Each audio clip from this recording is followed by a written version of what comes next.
السلام عليكم. الآن غادي نمروا الجزء الثاني من كل ما نحتاجه في دراسة الدوال العددية. هذا الفيديو هذا غادي نشرح فيه كيفاش غادي ندير تحديد مجموعة تعريف الدالة f، وغادي نمروا على مجموعة ديال الحالات. هاد الحالات هادو اللي كنشوفوها هي حالات كنتصادفوا معها في التمارين التطبيقية.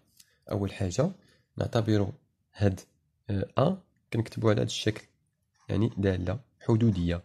ب كذلك، باش نبقاو كل خطرة نبقاو نكتبوهم في هاد الحالات هادو. نعتبر الحالة الأولى اللي كتكتب على شكل اف كتساوي ا على بي.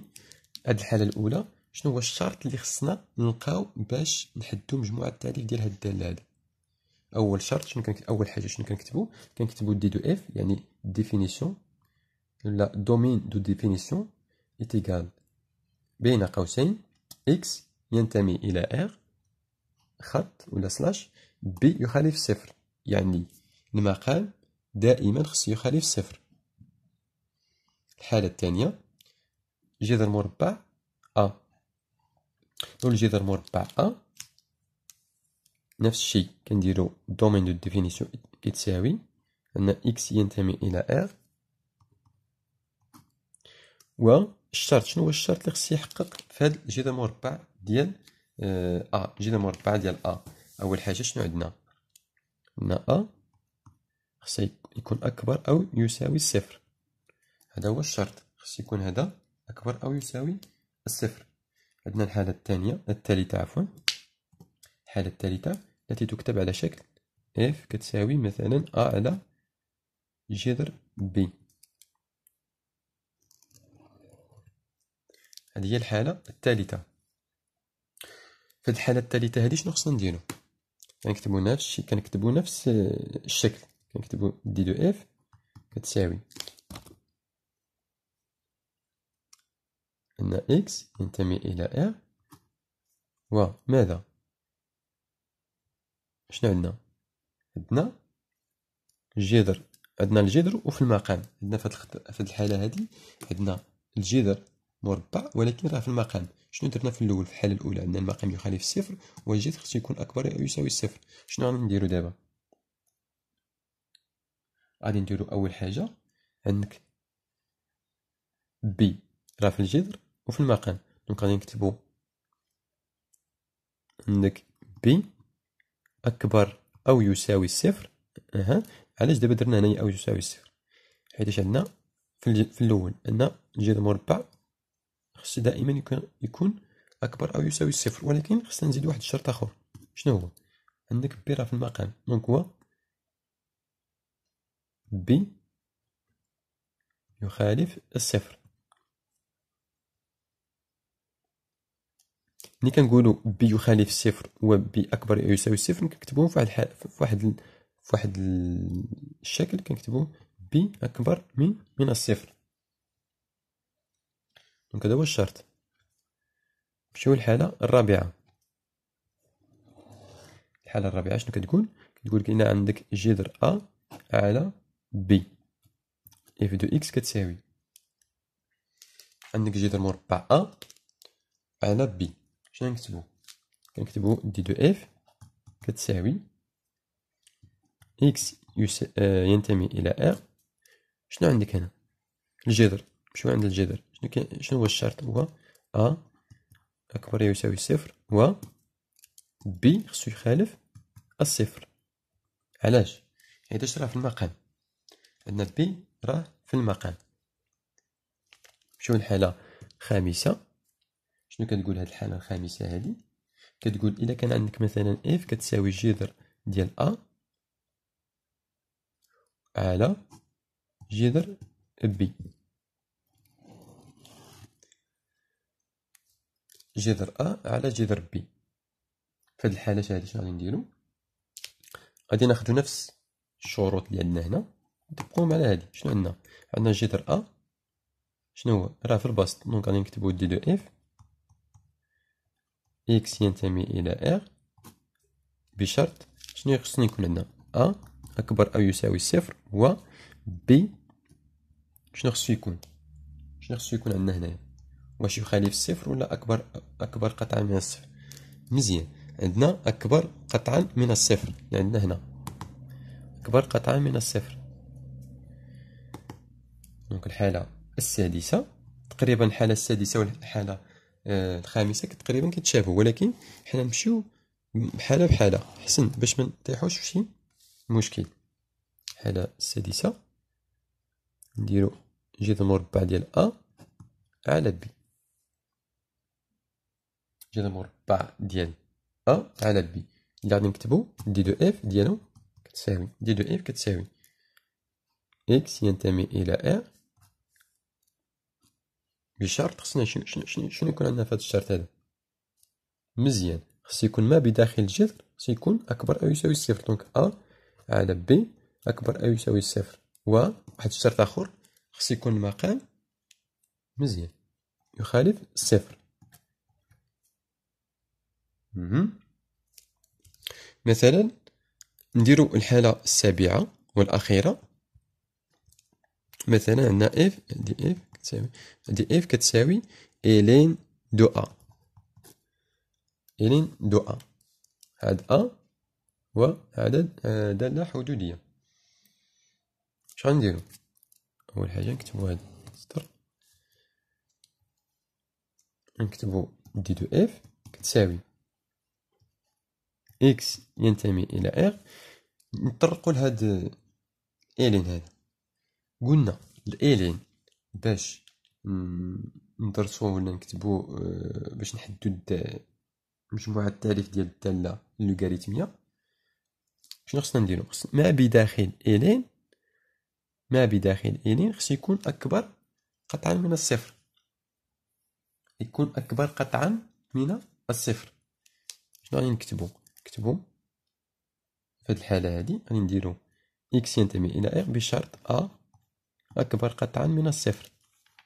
ملي كنكتبو ديك أ أكبر قطعا من الصفر يعني كنحدو يعني مجموعة ديال التعريف فين كاين هاد الدالة اف. دابا غادي نديرو مجموعة ديال التمارين التطبيقية على هاد كيفاش نحدو مجموعة ديال التعريف يعني لجميع هاد الحالة، يعني كل حالة غنطرقو ليها بوحدة بوحدة. نمشيو عند الحالة الأولى. الحالة الأولى شنو عندنا؟ عندنا الاف دو اكس كتساوي أ على بي، بحيث شنو عندنا في أ؟ عندنا أ كتساوي 3 إكس أس 2 زائد جوج إكس ناقص واحد، بي كتساوي إكس أس 2 ناقص 3 إكس زائد جوج. ندرسو مجموعة التعريف ديال هادي. كي غنديرو؟ نكتبو اف دو إكس كتساوي شنو كتساوي؟ كتساوي 3 إكس أس 2 زائد جوج إكس ناقص واحد على إكس أس 2 ناقص 3 إكس زائد جوج. الدومين دو ديفينيسيون ديال هاد الدالة هادي شنو هي؟ كنطبقو غير الشروط. شنو كتبنا في الحالة الأولى؟ الحالة الأولى شنو درنا؟ درنا دي دو اف كتساوي إكس ينتمي إلى ار، ولا هنا إكس ينتمي إلى ار بشرط خص يكون عندنا إكس أس 2 ناقص 3 إكس زائد جوج يخالف الصفر. مزيان، هنا مزيان.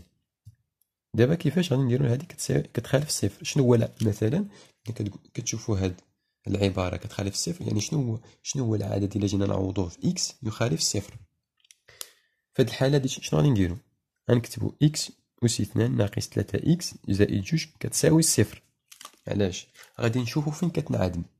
غادي نشوفو أول حاجة فين كتنعدم هاد الدالة هادي. أول حاجة شنو كنحسبو المميز. مزيان، كنحسبو الدلتا في هادي بشحال كيساوي؟ الدلتا هو ناقص 3 الكل أس 2 ناقص 4 في واحد في أول حاجة كنكتبو العلاقة ديال المميز. الدلتا كتساوي بي أس 2 ناقص 4 أ سي. هادي هي العلاقة ولا القاعدة ديال المميز كنطبقوها هنا. ناقص 3 الكل أس 2 ناقص 4 في أ في واحد في 2 بشحال كتساوي؟ هادي 9 ناقص 8 كتساوي 1. إذا الدلتا موجب. إذا المعادلة تقبل حلين. المعادلة تقبل حلين اللي هما إكس واحد كتساوي إكس واحد بشحال؟ مزيان، يعني كنحدو ناقص، كنديرو هنا ناقص بي زائد جذر دلتا مزيان جوج إكس جوج كتساوي ناقص بي زائد ناقص جذر دلتا على جوج كنطبقو هاد القاعدة هادي اللي غادي نجيو نطبقوها هنا. عندنا إكس واحد كتساوي ناقص بي، بشحال هو ناقص بي في هادي؟ يا عندنا هنايا ناقص تلاتة، ناقص بي بشحال؟ إذا تلاتة زائد جذر واحد على جوج هي جوج في واحد كتساوي تلاتة زائد واحد هي ربعة، ربعة على جوج هي جوج. إكس جوج بشحال؟ تلاتة ناقص واحد على جوج تساوي تلاتة ناقص واحد هي جوج، جوج على جوج هي واحد. إذا شنو كنستنتجو؟ عندنا لقينا الجذور ديال الدالة. الجذور عندنا هما الجذور ديال الدالة اف اللي هما إكس واحد كتساوي جوج، إكس جوج كتساوي واحد. إذا هما هادو. اش غادي نكتبو؟ دونك غادي نكتبو تلاتة تلاتة إكس أس اثنان ناقص تلاتة إكس زائد جوج بشحال كتساوي؟ تساوي إكس ناقص جوج إكس ناقص واحد. مزيان. علاش دابا اختارينا هاد الكتابة هادي كتبناها باش نقولو على هاد العبارة هادي كتساوي كتخالف الصفر. فوقاش هادي كتخالف الصفر؟ فوقاش كتخالف الصفر؟ كنقولو كتخالف الصفر فوقاش؟ اللي كنجيو كنكتبو هنا إكس ناقص جوج كتخالف الصفر، أو إكس ناقص واحد يخالف الصفر. إذا عندنا هنايا إكس يخالف واحد و إكس ناقص جوج يخالف إكس يخالف جوج. عندك إكس يخالف جوج و إكس يخالف واحد. إذا إلا جينا نحدو مجموعة ديال التعريف ديال هاد الدالة هادي، عندنا إكس يخالف واحد و إكس يخالف جوج، يعني مجموعة ديال التعريف دي دو إف ديال هادي شنو هي؟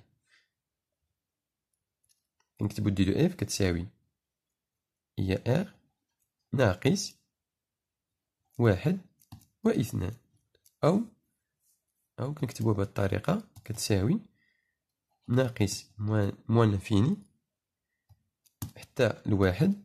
واحد ما داخلش، علاش؟ حيتاش راه في المقام، ما داخلش. اتحاد عندك واحد حتى لجوج، جوج ما داخلش، كذلك اتحاد جوج ما داخلش، جوج بلس لانفيني. دونك هادي هي مجموعة التعريف ديال الدالة. هادي هي مجموعة التعريف الدالة كما كتشوفوها هنا. هادي هي مجموعة التعريف ديال الدالة أن إر نقصو منها واحد و اثنان. دابا غادي نمرو للحالة الثانية. الحالة الثانية شنو هي؟ هي جذر اف دو إكس كتساوي جذر ديال اللي هو تلاتة إكس أس اثنان زائد جوج إكس ناقص واحد. كيفاش نحدو مجموعة التعريف ديال هاد الدالة هادي؟ ساهل. هادي اش غنديرو؟ غنديرو دي دو اف كتساوي دي دو اف بشحال كتساوي؟ مزيان إكس ينتمي إلى ار بشرط شنو خصو يكون؟ تلاتة إكس أس اثنان زائد جوج إكس ناقص واحد أكبر أو يساوي صفر. دائما الجذر ما بداخل الجذر خصو يكون دائما يكون أكبر أو يساوي صفر. اش غنديرو دابا؟ دابا غادي نشوفو فين غادي نعوضو هاد الإكس. خصو يكون إكس، إلا جينا نعوضو إكس خصو يكون هنا يكون النتيجة أكبر أو يساوي صفر. شغنديرو؟ غادي نحلو المتراجحة، ولا غادي نشوفو فين كتنعدم. هي الأولى غادي نشوفو فين كتنعدم. 3 إكس أس 2 ناقص زائد 2 إكس ناقص 1 كتساوي صفر. فوقاش كتساوي الصفر. نحلو المميز كذلك، أن المميز دلتا كتساوي ناقص 2 كل أس 2 ناقص 4 في 3 في ناقص 1. شحال كتساوي؟ عندك 4 ناقص 4 في 3 12، 12 في ناقص 1 هي ناقص 12 بعد ناقص هي زائد 12 اللي كتساوي 16. مزيان. دابا حسبنا الدلتا. الدلتا كيساوي 16، يعني جذر المربع ديال 16 كتساوي 4. كتساوي 4. إذا إكس واحد شحال كتساوي؟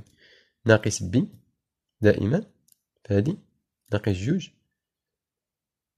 مزيان زائد 4. هاد 4 منين جات؟ هي زائد جذر 16 على 2 على 2 في 3 كتساوي 2 على 6 كتساوي 1 على 3.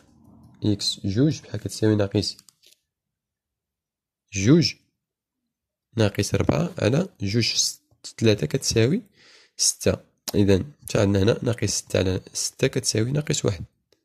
إذا شنو غنديرو؟ غادي نشوفو فين كتنعدم. نديرو الجدول.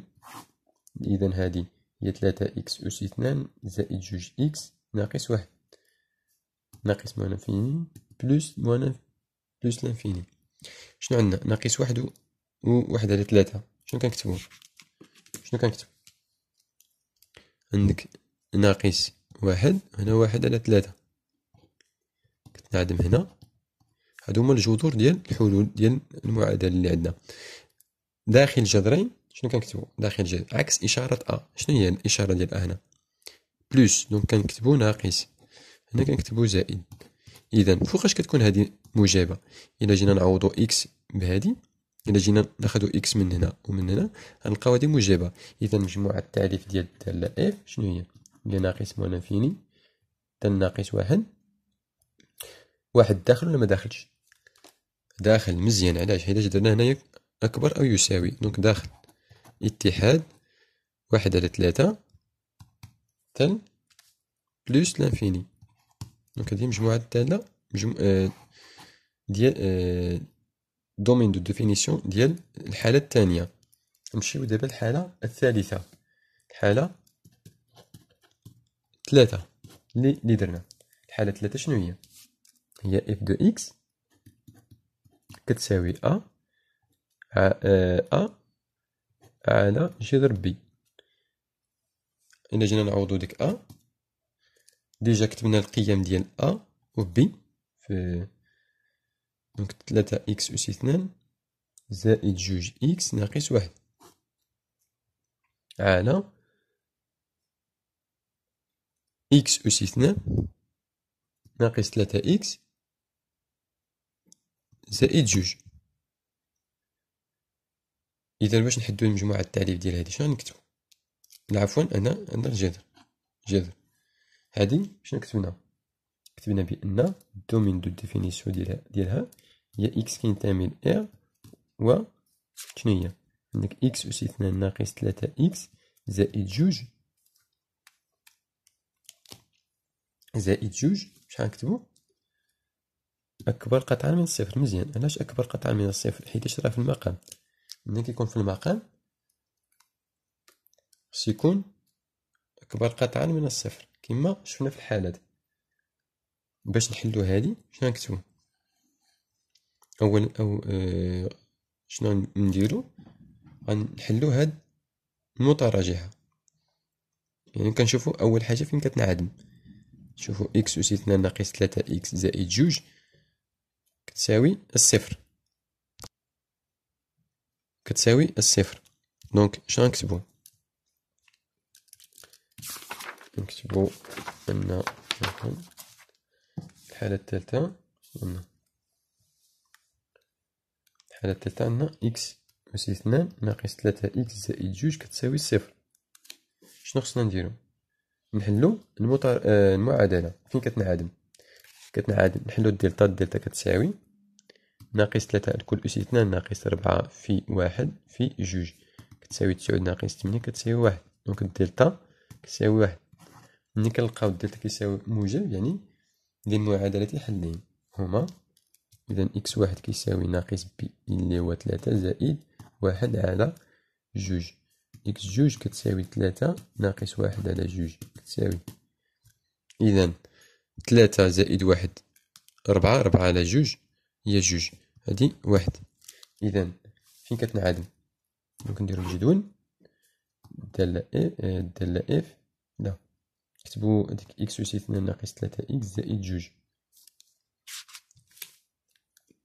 هنا نكتبو ناقص مو لانفيني هنا بلوس لانفيني. شنو نكتبو دابا؟ نكتبو هنا 1 2 داخل جذرين عكس إشارة أ. شنو هادي؟ بلوس. هنا بلوس عكس داخل جذرين عكس إشارة أ ناقص هادي بلوس. شنو نكتبو دابا؟ عندنا هنايا في الأول كان عندنا هنا أكبر قطعا من الصفر. شنو نكتبو؟ إذا مجموعة التعريف شنو هي؟ مجموعة التعريف هي ناقص ما لانفيني حتى لواحد. واحد داخل ولا ما داخل؟ ما داخلش. علاش؟ حيتاش عندنا أكبر قطعا من الصفر دونك ما داخلش. اتحاد مع 2 بلوس لانفيني. دونك هادي هي مجموعة التعريف ديال الحالة الثالثة.